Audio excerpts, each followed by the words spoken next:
Ассаламу алейкум кыргыз элим.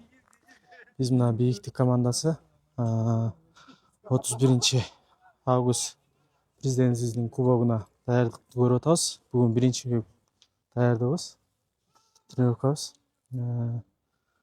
Буюрса аракет кылып атабыз. 31 августка высший лигага чыгып калдык. Высший лигада оюн көргөзөбүз. Буюрса аракетибиз жаңы аттар бар, жаңы балдар бар.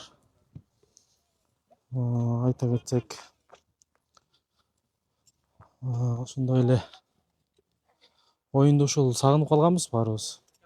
Оюнда мен дагы ойлоп атабыз, эми көрөрмандар көп болот го депчи. Алар дагы сагынды бул оюнду. Биз дагы ушул сборду дагы сагыныппыз. Сбордо жүрөбүз азыр. Азыркы убакта ушул көл жергесинде, бул жерде погода аябай жакшы, аттарга жакшы, салкын. Ошо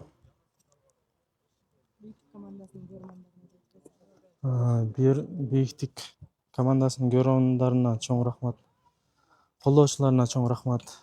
Бизде мына аттарды берип аткан кишилерге, ушул командага колдоо көрсөтүп келаткан байкелерибизге чоң рахмат. Ар дайым иштери ийгиликтүү боло берсин. Ушинтип кыргыз элибиздин улуттук оюну